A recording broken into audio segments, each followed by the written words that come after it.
Hello, my name is Tim Terry. I'm a doctor of 45 years. I've also been a trained mentor for 10 years. I'm familiar with mental well-being problems in the patients I've looked after over many years. And recently I've become a trustee for RAD, and I know that trained dogs can help people with various mental health problems. Given that it is post-traumatic stress awareness month, I've chosen to talk about this condition, which has an acronym of PTSD, and we'll talk about that now.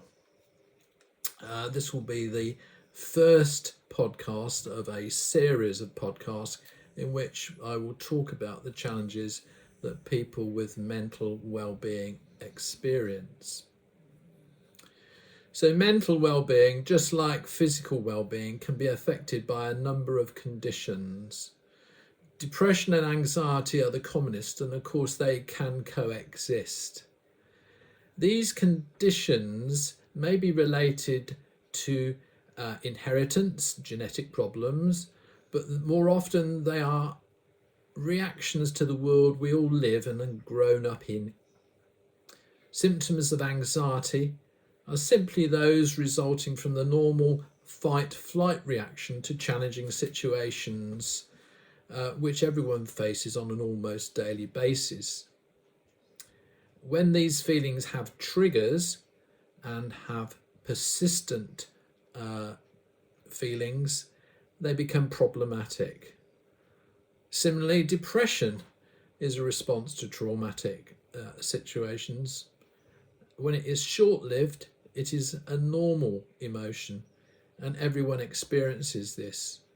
However, if it is prolonged and severe, it can become intolerable and affect every aspect of one's daily life. There are various types of depression, and as I've said previously, PTSD is a difficult one to manage, and that's what we're going to talk about on this occasion. Nearly everyone will experience a range of reactions after trauma, yet most people recover from their initial symptoms naturally. Those who continue to experience chronic problems may be diagnosed with PTSD. Symptoms with PTSD usually begin early, within 3 months of the traumatic incident, but sometimes they begin years later. These symptoms must last more than a month and be severe enough to interfere with relationships or work to be considered PTSD. The course of the disease varies. Some people will recover within 6 months, while others have symptoms that last much longer.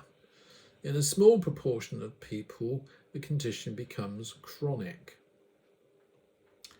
Re-experiencing symptoms such as flashbacks, frightening thoughts and feelings may cause problems in a person's everyday routine.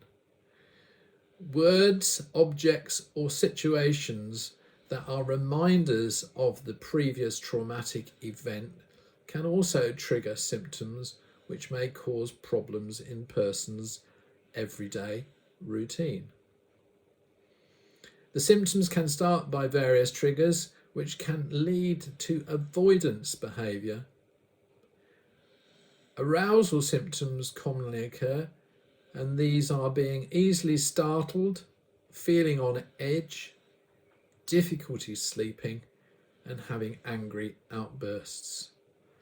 Cognitive symptoms, by which I mean one's thoughts, include having negative thoughts about oneself or the world, distorted feelings like guilt or blame, and or loss of interest in enjoyable activities.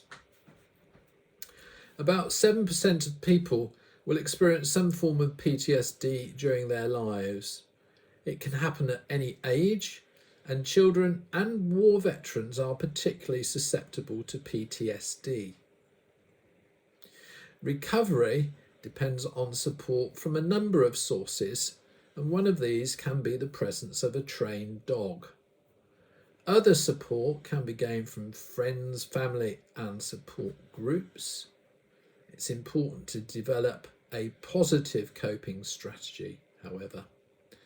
Medical therapy involves talking with trained experts. We call this talk therapy. And there is medication, or both of these in combination. RAD does have trained experts who are able to bring on dogs which can help a person with PTSD. Thank you for listening about this particular topic today.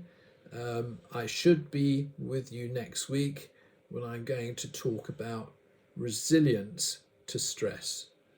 Thank you.